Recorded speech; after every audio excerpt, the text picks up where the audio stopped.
Buenas noches, hermanos. Vamos a continuar nuestro curso de Biblia. Estamos hablando la vez pasada sobre el ciclo de José. Estamos en el libro del Génesis y estamos analizando de manera sintética este llamado ciclo de José.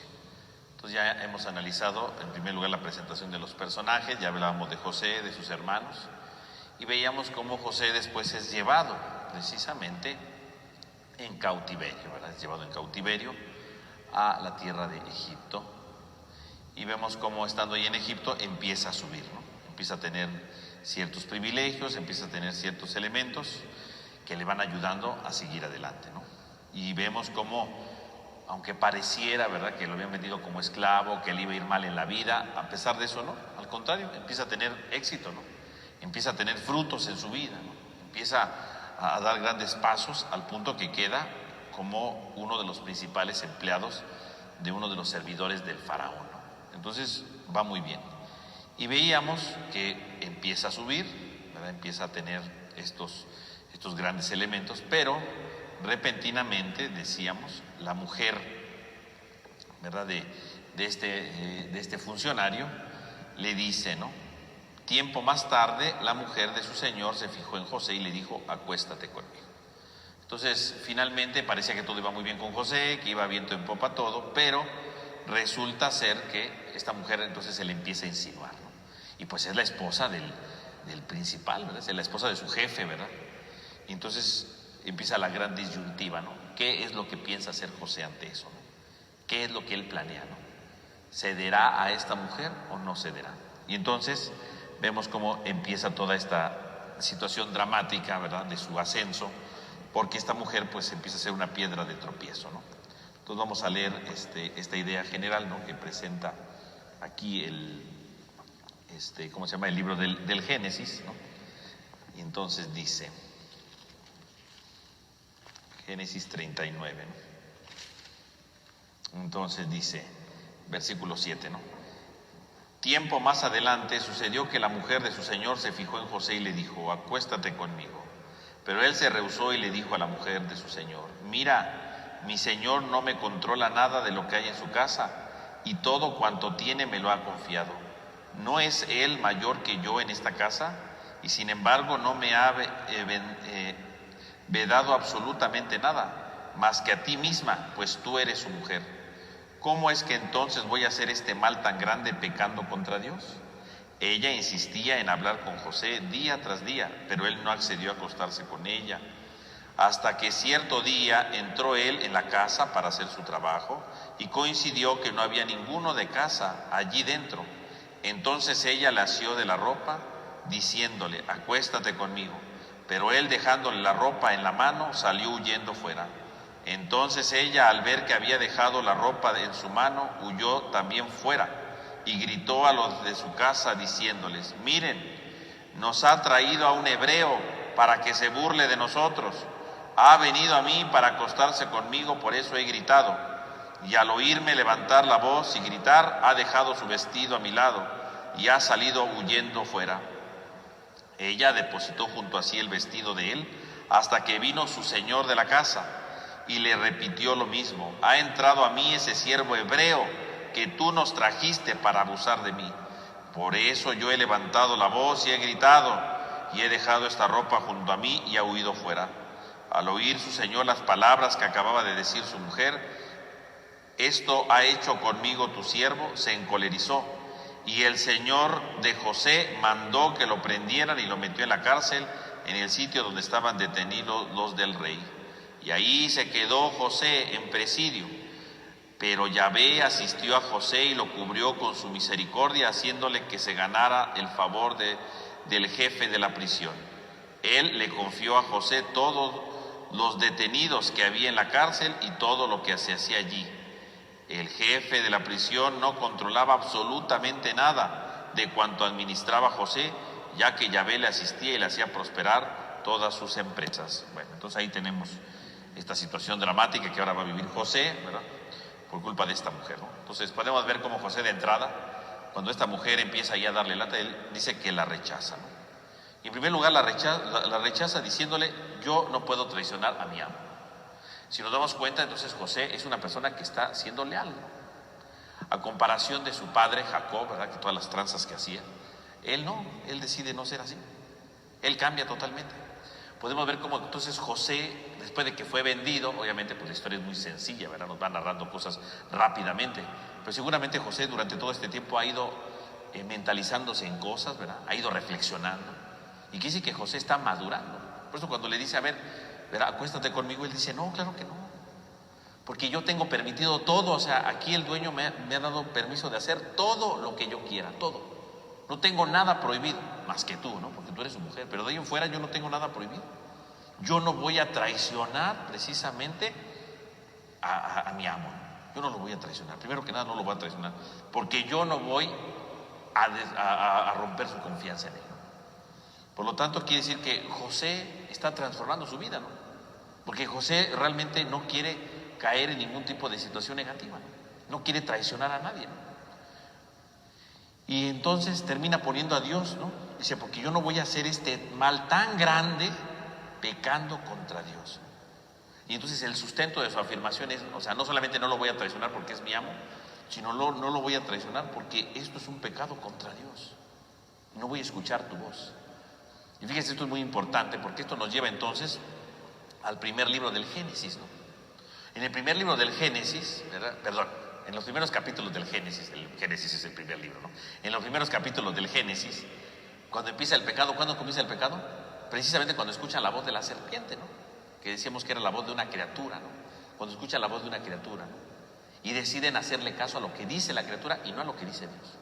Ahora que ya estamos llegando al final del Génesis, hay alguien que no escucha la voz de la criatura, ¿no? En este caso de la mujer, ¿no? Y dice, yo no voy a pecar contra Dios.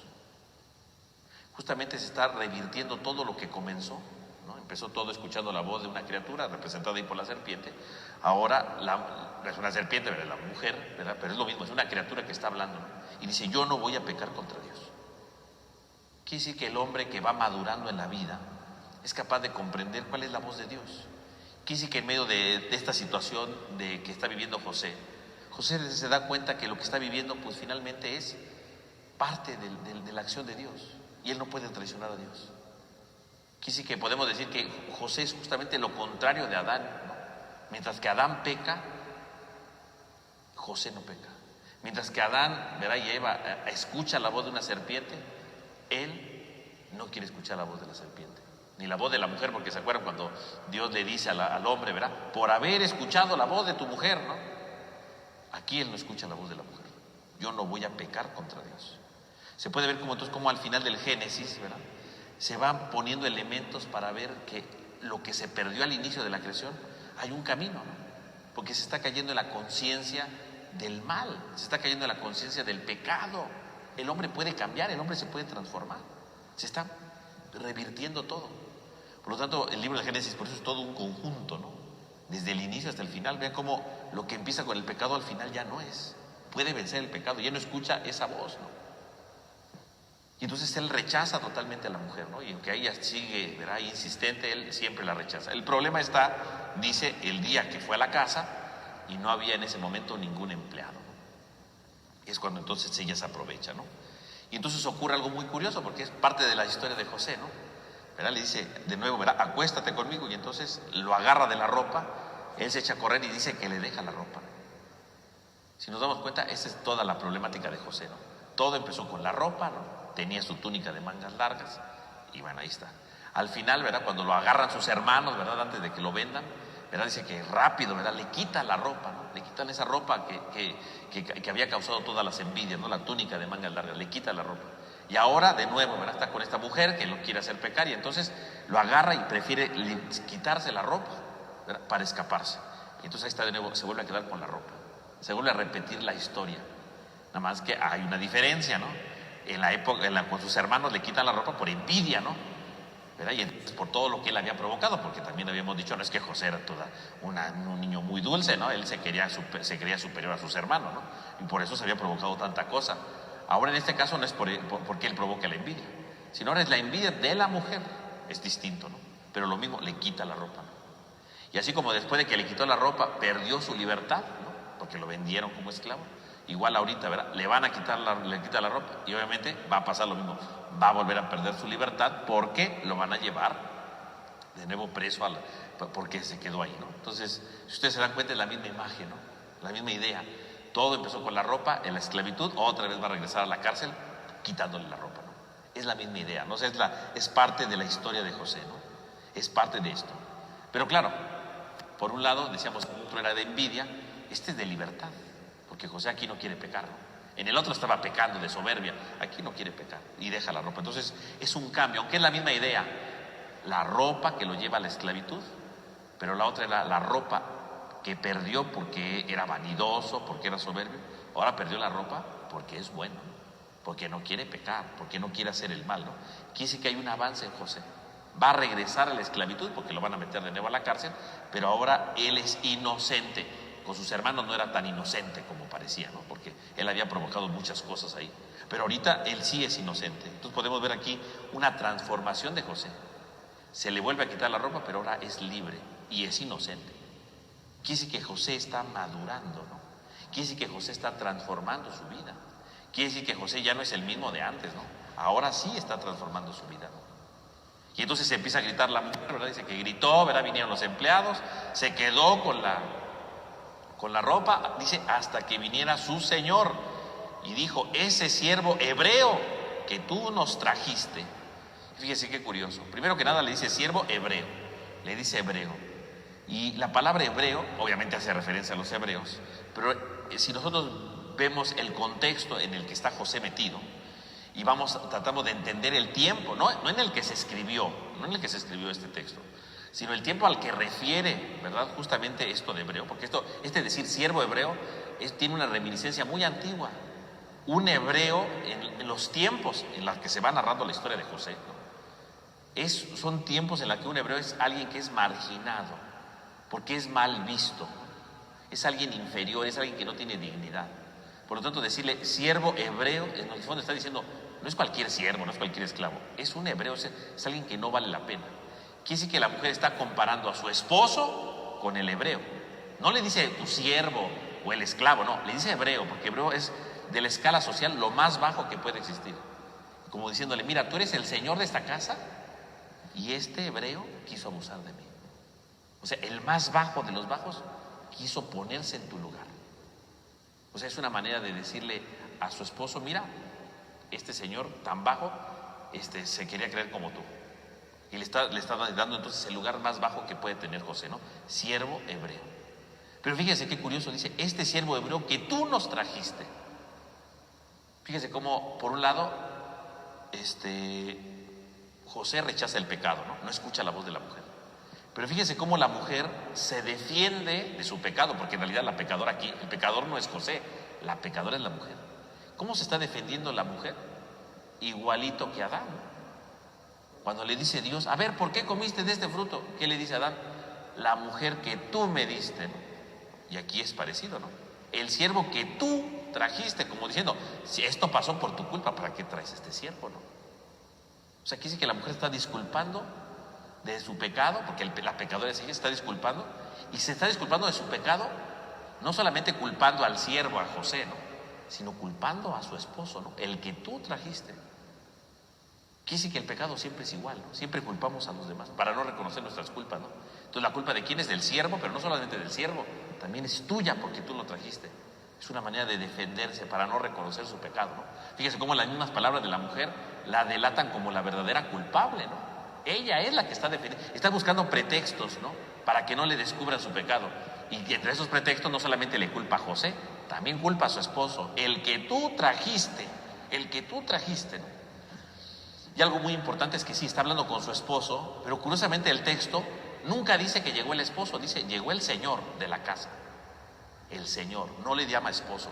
En esta parte no le llama esposo, dice el señor. ¿Por qué le llama el señor y no esposo? Porque justamente lo que necesita la esposa en ese momento, esta mujer, lo que necesita no es su esposo, lo que necesita es un señor, es decir, el dueño. Porque lo que está buscando esta mujer es que castiguen a José, ¿no? Porque la dejó ahí plantada, ¿verdad? No le hizo caso. Entonces está despechada y entonces lo que ella necesita en ese momento, ¿qué es?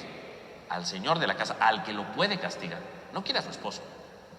No quiere a su esposo, porque si hubiera dicho, llegó su esposo, le interesa a su esposo, pero nunca le interesó a su esposo. Tan no le interesó que estaba queriendo estar con José, ¿no? Quiere decir que su esposo no le interesa. Por eso dice, y llegó el Señor de la casa. O sea, para ella ese hombre no es su esposo, es el Señor, el que manda y el que puede castigar. Porque lo que le interesa en ese momento es el castigo, no le interesa otra cosa más que el castigo, ¿no? Por eso dice, y llegó el Señor de la casa, ¿no? Entonces fíjese cómo el texto hace ver entonces el pecado de la mujer. O sea, el mismo texto, aunque la mujer está declarando su inocencia, podemos ver cómo la mujer, el autor está tratando de ver que ella está disculpando su pecado, pero que la pecadora es ella, ¿no? Usa las mismas palabras que Adán, el que tú trajiste, ¿no? Y está reconociendo que su esposo no es su esposo, es el Señor de la casa, porque para ella no es su esposo, por eso es infiel, ¿no? Por eso buscaba estar con José. ¿Por qué? Porque para él no es su esposo. El esposo no vale ahí. Ella tiene ese hombre ahí porque es el Señor, es el que manda, es el que la mantiene, es el que le da cosas, pero no es su esposo. Y tal no es su esposo que lo quiso engañar. Por lo tanto, el autor está poniendo de manera muy discreta la culpabilidad de la mujer, ¿no? Y entonces viene el castigo de José. Y ustedes lo piensan, el castigo de José pues está bien ligerito, ¿no? Porque si llega el esposo y dice que quería estar con su esposa, pues según las leyes, lo que ese hombre le esperaba era la muerte. Ah, querías ser infiel con mi mujer, te querías aprovechar de mi mujer, lo debió de haber mandado matar. Y curiosamente no, le dice que lo mandó castigar. ¿Cómo? Mandándolo a la cárcel. Ese es un castigo ligero. Eso no dice la ley, nunca dice, te quisieron ser infiel, órale, llévalo a la cárcel. No, la ley decía que si él era infiel, merecía la muerte por haber sido infiel, ¿no? Tanto las leyes judías lo marcan como lo marcan las leyes egipcias, ¿eh? Él merecía la muerte. Entonces la gran pregunta aquí es, ¿por qué lo mandó a la cárcel? ¿Por qué no lo mató? Porque lo tendría que haber matado. Y entonces, analizando el texto, ¿verdad? Algunos autores dicen, es que en realidad nunca se enojó con José, porque dice, cuando escuchó el Señor, ¿verdad? Fíjense, el Señor, las palabras de su mujer, esto ha hecho conmigo tu siervo, o sea, las palabras de la mujer, se encolerizó. Y el Señor de José lo puso en la cárcel. En realidad no se enojó con José, dicen algunos autores, ¿no? Se enojó por las palabras de su mujer, esto ha hecho conmigo tu siervo. Se encolerizó por las palabras de la mujer, no con José. No dice y se encolerizó con José, no. Se encoleriza por las palabras. Quiere decir que en realidad él ya sabía cómo era su esposa, que él sabía perfectamente que José no era el culpable. Él sabía perfectamente que aquí la culpable era su mujer, por eso se enoja con la mujer. Y entonces dice, bueno, ya para quitarme de problemas, lo mando a la cárcel, pero no lo mata. Porque en realidad él sabe que José es inocente, ¿no? En realidad él sabe que José nunca quiso ser infiel, que la infiel es su mujer, ¿no? Entonces se enoja con su mujer, entonces dice, bueno, ya, lo voy a mandar a la cárcel. Y por eso no le hace nada, por eso no lo mata. En realidad quiere decir que en el fondo este señor conoce a su mujer, sabe cómo es, y termina, ¿verdad?, mandando a José a la cárcel porque pues no merecía la muerte en realidad. Y bueno, Tomás pues ya se regresó a la cárcel, ¿no? Y entonces pues uno diría, bueno, pues ya se echó a perder todo, y va también José y otra vez a la cárcel, ¿no? Pero dice que estando en la cárcel Dios lo volvió a asistir, ¿no? Dice, Dios lo volvió a asistir y lo cubrió con su misericordia. O sea, Dios no, o sea, decíamos aquí, Dios nunca le habla a José en este relato, pero Dios siempre actúa. Dios está guiando la vida de José. Y es la conclusión de este relato, ¿no?, del ciclo. Cuando dice, José va a reconocer que si él está en Egipto es porque Dios así lo quiso. Dios es el que dirige la historia. Y en este caso Dios es el que dirige la historia de José.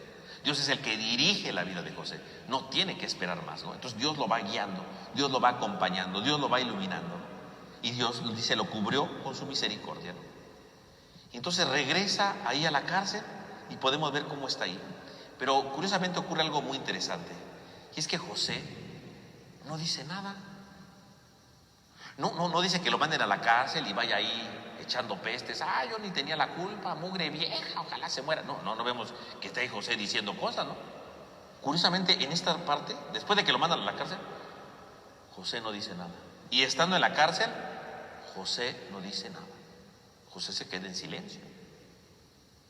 Y quiere decir que entonces el silencio de José es el inicio de una vida nueva. porque ciertamente pues ya José ya sufrió pues, los desplantes de sus hermanos y lo vendieron, ¿no? Y curiosamente ahí tampoco José dijo nada, silencio. Ahora esta mujer lo acusa injustamente y guarda silencio. Curiosamente José no dice nada. José se queda siempre callado. José se queda siempre en silencio. Quiere decir que aquí hay de dos. Cuando alguien recibe un ataque, o le contesto con violencia, o me quedo en silencio. Y no silencio físico, sino silencio interior, ¿no? Porque hay gente que no dice nada, que se queda calladito, pero por dentro barrido a todos, ¿no? Bueno, eso no es silencio, porque hay un ruido interior, no. El verdadero silencio es cuando soy capaz de silenciar, sí, mi exterior, porque no hablo, pero soy capaz de silenciar mi interior. Y José es capaz de silenciarse, primero con sus hermanos, no dice nada, porque ciertamente cae en la cuenta de que él tuvo la culpa de todo esto, ¿no? ¿Quién fue el presumido que dijo que se iban a hincar sus hermanos? Pues él, ¿no? Él fue el culpable. Silencio. Y ahora es de inocente y sin embargo guarda silencio. Esta situación nueva de su vida, ¿verdad? Este nuevo encarcelamiento que va a vivir José, sabe que pues es fruto de un engaño, ¿no? Que él es inocente. Y él prefiere precisamente guardar silencio. Quise que el silencio es la última palabra, bueno, vaya, la expresión, ¿verdad? O es la última expresión más bien, ¿no? El silencio es la última expresión del odio. Ante el odio de esta mujer, José ha preferido responderle con el silencio, no decir nada. Porque el silencio, tanto exterior como interior, evita que el hombre se amargue, ¿no? Evita que deseemos el mal a los demás, ¿no? Eso es el silencio, ¿no? Porque José pudo haber dicho, ay, mugre vieja, ojalá se muera, ¿no? Se empieza a amargar y allí en la cárcel diciendo, yo ni tengo la culpa, ¿verdad? Ay, y entonces se hubiera amargado, pero José no, José guarda silencio. Él prefiere ante la negativa de esta mujer, ante el odio de esta mujer, ante la calumnia de esta mujer, prefiere guardar silencio. Y ese silencio va a hacer que José se vaya haciendo sabio. Curiosamente, la respuesta ante la acusación de esta mujer, ¿cuál va a ser? Es el silencio. Y ese silencio va a hacer que José vaya creciendo en sabiduría. Quiere decir que el hombre está llamado entonces a crecer realmente en la sabiduría. La respuesta a la violencia de los demás tendría que ser la sabiduría. Pero la sabiduría no se logra de la noche a la mañana, se logra solamente en el silencio. Así es como se logra. ¿Cómo es que José va a empezar a perdonar a sus hermanos más adelante? Pues porque guarda silencio, ¿no? Y tiene que haber todo un proceso. Ese proceso no lo narra aquí, lo va a narrar más adelante, ¿verdad? Cuando vengan sus hermanos y todo el relajo, ¿verdad? Que se va a armar ahí nos va a contar todo ese proceso de cómo se logra el silencio. Aquí nada más dice que es silencio. Alguien preguntará, ¿y cómo se hace el silencio? Luego nos va a explicar el libro de Génesis cómo se hace el silencio. Pero en el fondo, quiere decir que cuando alguien me hace algo malo, ¿qué tendría que hacer yo? Pues guardar silencio. Cosa que no nos gusta, ¿verdad? Cuando alguien me hace algo malo, cuando alguien habla mal de mí, cuando alguien me critica, ¿qué es lo primero que hago? Pues estar pensando cosas malas de esa persona, ¿verdad? Ay, me las va a pagar, me va a hacer esto, pero va a ver, yo mañana voy a hacer esto, o le voy a decir lo otro, le voy a levantar un chisme. No guardamos silencio, ¿no? Y no porque lo digamos en voz alta, porque adentro tenemos una revolución, tenemos un escándalo que no podemos callar. El primer paso para perdonar es el silencio. El no responder con violencia. Es que me dijo algo feo, bueno, pues silencio. Y silencio interior, nada de que hoy tengo ganas de bronquearlo. No. Silencio. El silencio es lo que gana a la violencia. El silencio es lo que vence el odio. El silencio es lo que vence la venganza. El silencio. No hay otra cosa más que el silencio. Y José guarda silencio. Y el silencio lo va a hacer sabio. Por eso el siguiente capítulo los siguientes dos capítulos son de la sabiduría de José. ¿Por qué José va a alcanzar la sabiduría? Porque guarda silencio. El silencio, cuando yo soy capaz de acallar la violencia del otro y no le doy vueltas a la violencia del otro, crece la sabiduría. Y la sabiduría no porque sea muy inteligente, la sabiduría porque sé vivir bien y porque voy entendiendo a las personas. Eso es la sabiduría. Una persona que verá, es que me levantó un chisme, ¿verdad? Y yo guardo silencio. Con el paso del tiempo, obviamente no es de un día para otro, ¿verdad? Con el paso del tiempo ese silencio produce sabiduría y voy entendiendo al otro. Pues decir, claro, me levantó ese chisme, bueno, pues porque pues él es así, ¿no? O sea, no va a cambiar. Y lo empieza a entender, claro, eso es todo un proceso largo, no vaya usted a creer que de un día para otro usted ya guardó silencio y mañana, ay, soy bien sabiondo. No. La sabiduría se va ganando lentamente, ¿no? La sabiduría se va ganando gradualmente. Y justamente decíamos, los siguientes capítulos, ¿verdad? Desde el 42, cuando José se enfrenta a sus hermanos, ahí vamos a ver cómo se guarda silencio. Aquí es muy sencillo, guardó silencio y ya, ¿no? Pero en los siguientes capítulos va a enseñar cómo se guarda silencio y cómo se gana esa sabiduría realmente, ¿no? O sea, en realidad, cuando Jesús habla del perdón del enemigo, amor al enemigo, todo eso, en el fondo, ¿qué es? Porque uno dice, ¿pero cómo se logra eso? Bueno, pues el libro del Génesis lo dice, ¿no? Es guardando silencio, ser sabio, ¿no? Cuando tú no le respondes el mal con el otro mal, es porque has guardado silencio, ¿no? Cuando Jesús dice, es que el que te pegue la mejilla derecha, ponle la otra. ¿Qué significa poner la otra mejilla? Pues poner la otra mejilla es guardar silencio, ser sabio. El sabio es el que pone la otra mejilla. El que no es sabio, pues no va a poner la otra mejilla, va a poner un puño, ¿verdad? Pero el sabio pone la otra mejilla. ¿Y de dónde viene esa sabiduría? Del silencio. Hay que aprender a silenciar el interior, ¿no? Hay que aprender a silenciar los pensamientos negativos. Hay que aprender a silenciar, pero todo ese tipo de cosas que van surgiendo en nuestro interior, hay que silenciarlas. Y con el paso del tiempo ese silencio se convierte en sabiduría. Una persona que es capaz de perdonar una ofensa muy grave, ¿por qué puede perdonarlo? Uno dirá, pero ¿de dónde pudo? ¿Cómo pudo? Pues porque guardó silencio, fue sabio. Una persona sabia perdona. Una persona que no es sabia no perdona nada. Por eso muchas veces, ¿verdad? Cuando alguien viene y me dice, es que tengo mucho rencor, que no sé qué, pues en el fondo no le digo esto así, ¿verdad? Pero en el fondo lo que le diría es, guarde silencio. O sea, cuando venga el mal pensamiento, pues no le esté dando vueltas. Cuando venga el recuerdo de lo que le hizo, no le dé vueltas. Pues usted le da vueltas, pues no hay silencio, ¿no? Y en la medida que se va guardando silencio, llega la sabiduría.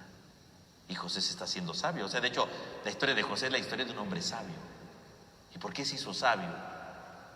Porque supo perdonar, porque supo vivir bien, porque supo valorar el sentido de su vida, ¿no? Porque supo encontrarle sentido a su vida. Es eso. De hecho, los siguientes capítulos, hasta el capítulo 41, es todo el sentido de la vida de José. Y luego el encuentro con sus hermanos es todo el proceso del perdón, de cómo vivió ese silencio, ¿no? Obviamente, ¿no? Va por partes, pero vean cómo se va dando, ¿no? Entonces el silencio da la sabiduría, ¿no? Porque el silencio en el fondo denuncia la injusticia de la mujer, ¿no? O sea, ciertamente la mujer cometió una injusticia, ¿verdad? Lo acusó falsamente, pero ¿por qué pudo José efectivamente, ¿verdad? Guardar silencio? Pues porque prefirió no responder con violencia. Y el silencio en el fondo denuncia la injusticia del otro. Las palabras a veces no denuncian nada, las palabras al contrario, le hago el juego a su violencia. Ella fue violenta porque me acusó falsamente. Y si yo empiezo allá a decir, usted que se mete, ¿verdad? En el fondo le sigo el juego a su violencia, ¿no? Me hago igual de violenta que ella, ¿no? José no cayó en el juego de ella, ¿no? Me acusas que yo, bueno, pues ni modo, me voy a la cárcel en silencio. No digo nada, yo no voy a hacer nada. Porque si le empiezo a contestarle, si le empiezo a decir, pues me vuelvo igual que ella, ¿no? ¿Qué gano yo con ser igual de agresiva que ella? No gano nada. ¿Para qué me hago igual que ella?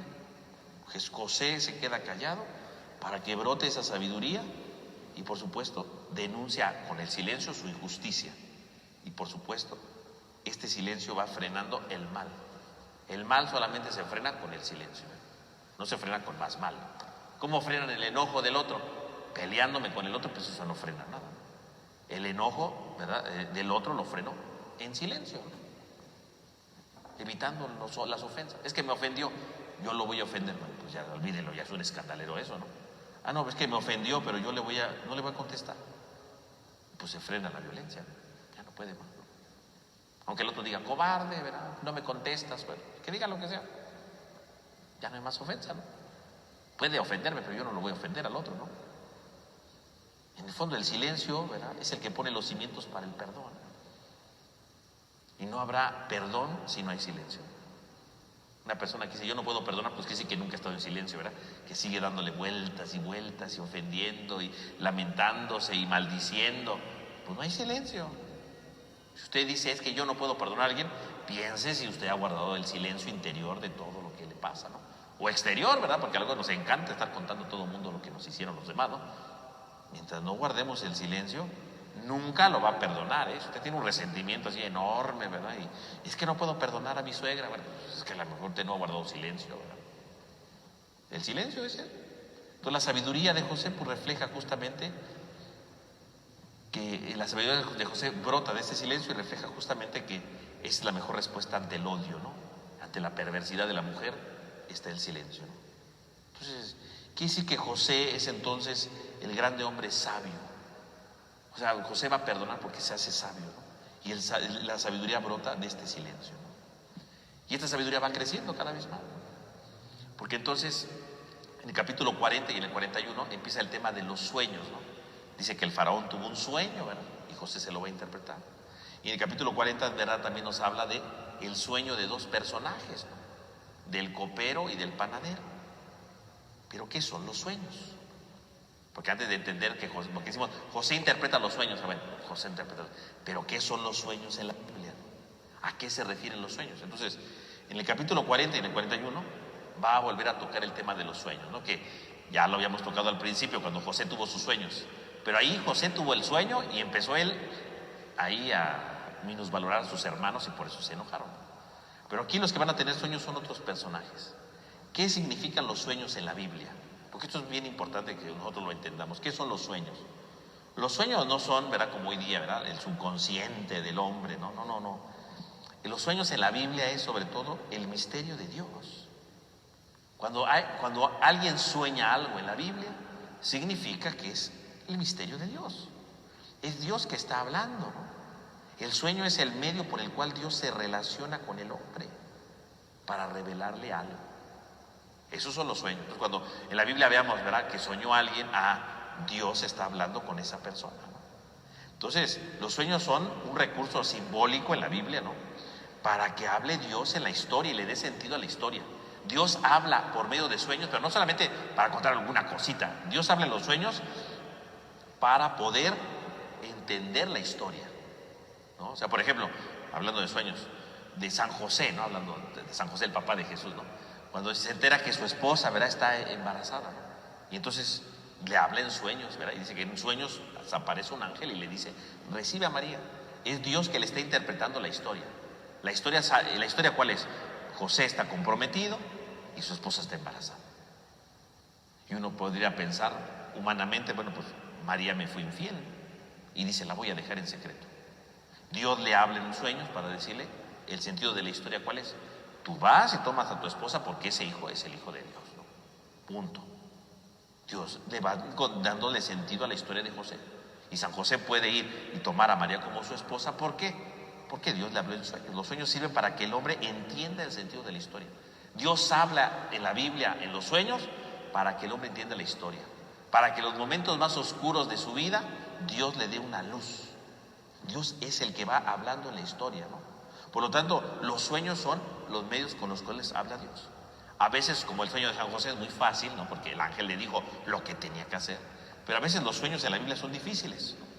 Como los sueños que vamos a ver aquí del faraón, que 7 vacas gordas, que 7 vacas flacas. Bueno, ¿eso qué quiere decir, no? Entonces ahí, si Dios habla por medio de los sueños, tiene que haber alguien que interprete los sueños. ¿Y quién es el que interpreta los sueños?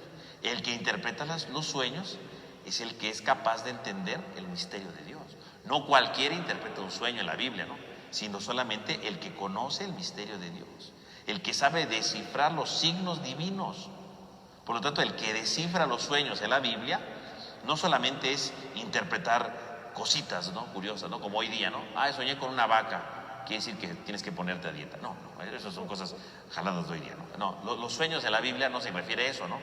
Los sueños en la Biblia significa que tú eres capaz de hacer teología, porque eres capaz de descubrir el mensaje de Dios.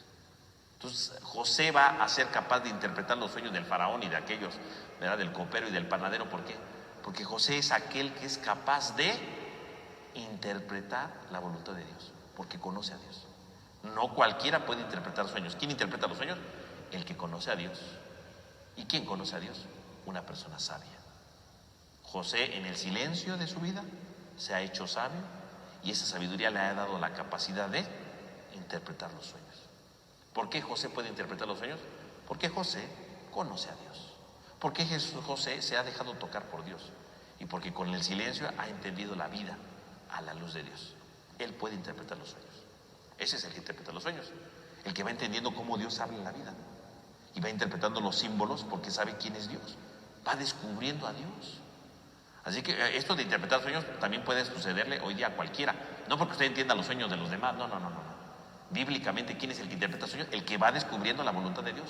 Cuando usted va interpretando la voluntad de Dios en su vida, usted es un intérprete de sueños. No porque, soñé con tal cosa. No. Deje los sueños físicos, ¿verdad? Que tenemos. No. El que interpreta los sueños es el que dice, esto va a pasar porque Dios conduce así la historia. Esto es lo que Dios me está pidiendo. Ese es el intérprete de sueños, el que conoce la voluntad de Dios, ¿no? Es eso. Por lo tanto, no se refiere entonces a interpretar sueños como lo que ahorita decíamos, ¿no? De que si soñaste con una hormiga, que no, sino es el descubrir la voluntad de Dios. Tú interpretas los sueños, bíblicamente hablando, cuando vas descubriendo en tu vida lo que Dios te está poniendo. Y entonces solamente un hombre sabio es capaz de penetrar lo que Dios va diciendo en medio de la historia, ¿no? Y no solamente va interpretando, lo pone en la práctica, porque no solamente es saber qué es lo que Dios quiere. Si yo sé lo que Dios quiere, significa que entonces yo lo puedo poner en práctica. Significa que yo lo puedo poner en obra. Porque el que interpreta sueños no solamente dice, significa esto, sino el que interpreta sueños dice, Dios quiere decir esto y lo tengo que poner en práctica. Por lo tanto, José, ¿verdad?, no es solamente alguien que interprete sueños, ¿verdad?, como los horóscopos, no, sino es aquel que conoce a Dios, es aquel que se enamora de Dios y actúa según lo que Dios quiere. Eso quiere decir que José interprete sueños, ¿no? Entonces no tiene nada que ver con las cosas que hoy inventa, ¿no? Y entonces en el capítulo 40 aparecen los primeros dos sueños, ¿no? Dice que el copero y el panadero, ¿verdad?, tuvieron dos sueños, ¿no? El copero y el panadero son cargos muy importantes en aquel tiempo, ¿no? El panadero, bueno, porque el panadero se refiere aquí al que dirige los alimentos, ¿no?, el que cuida los alimentos, ¿no? Por lo tanto es una persona de mucho valor en la corte del rey, ¿no?, porque es el que va viendo cómo se preparan los alimentos, ¿no? Entonces nadie puede envenenar al rey porque él está ahí, ¿no? Y el copero, ¿quién es? Bueno, se llama copero porque se supone que le pone la copa en la mano al rey y se la llena, pero no vaya usted a creer que nada más eso. El que le llena la copa al rey, por un lado sí le llena la copa de vino, pero también es el que está junto al rey, ¿no? Es el que conoce lo que el rey necesita, es el que aconseja al rey, ¿no? Es el que está al pendiente de las cosas del gobierno. O sea, entonces el copero no vaya usted a decir, ¡ay, qué importante nada más el que le servía el vino al rey! No, sí le servía el vino, pero lo mismo, le servía el vino porque así evitaban que lo envenenaran, ¿no? Quiere decir que el rey ponía toda su confianza en él para que nadie lo envenenara cuando le servían el vino, ¿no? Por eso es alguien de confianza. Y no solamente de confianza porque le servía el vino, es de confianza porque lo aconsejaba en cosas del gobierno, ¿no? Lo aconsejaba en cosas importantes, ¿no? Entonces el copero es alguien importantísimo. No vaya usted a creer, nada, el copero que le echaba el vino y ya. No, es una persona de suma confianza porque pone su vida en sus manos y pone su gobierno en sus manos porque lo aconseja para muchas cosas. Entonces es un personaje importante, ¿no? Igual que el panadero, que cuida que no le eche nada malo a los alimentos. Entonces estos personajes tienen sueños, dice el capítulo 40, y entonces estos sueños, ¿verdad?, José los va a interpretar, ¿no?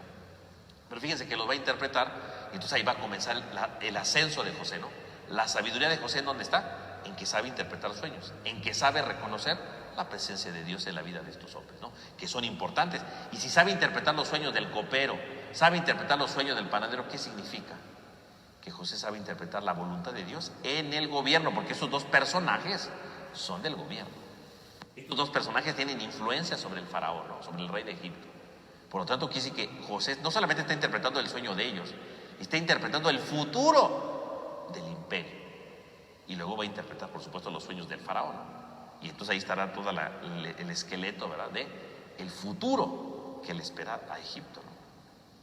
Y entonces dice, ¿no?, el capítulo 40, ¿no?, dice, le contó el sueño a José y le dijo, voy a contarte mi sueño. Resulta que tenía yo delante una cepa y en la cepa 3 sarmientos que nada más echar yemas florecían enseguida y maduraban las uvas en sus racimos.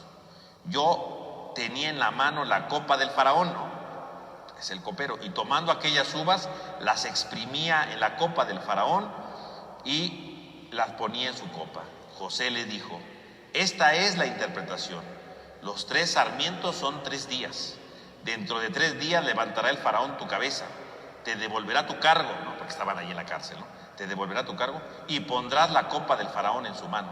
Lo mismo que antes, cuando eras su escancinador. A ver si te acuerdas de mí cuando te vaya bien y me haces el favor de hablar de mí ante el faraón, para que me saque de esta casa, ¿no? de la cárcel, ¿no? Pues fui raptado de un país de hebreos y por lo demás tampoco hice nada para que me metieran en este pozo, ¿no? El pozo se refiere a la cárcel, ¿no? Entonces vean cómo dice que soñó, ¿verdad? Que había 3 sarmientos que exprimían las uvas, y dice: mira, eso es un sueño de buen augurio, que sí que vas a regresar a tu trabajo y vas a ser el copero, vas a ser uno de los principales, ¿no? Y por eso dice José: ya que vas a regresar, pues acuérdate de mí, porque así como tú estás aquí inocentemente, yo también estoy inocentemente, ¿no? Acuérdate de mí. O sea que José aprovechó, ¿verdad? Dijo: pues si el futuro le va bien, pues le puede ir bien a mí, mejor me sacan de aquí ya, ¿no? Y dice: y vio el jefe de los panaderos que era una buena la interpretación, ¿no? O sea, le dijo que le iba a ir bien. Dijo el panadero: pues de aquí soy, ¿verdad? Y le dice: yo también quiero contarte mi sueño. Dice: había 3 cestas de pan, igual, ¿no? 3 cestas de pan sobre mi cabeza. En la cesta de arriba había de todo lo que comía el faraón de la panadería, pero los pájaros se lo comían de la cesta de encima de mi cabeza. Le respondió José: esta es la interpretación. Las 3 cestas, igual, ¿no? Son 3 días.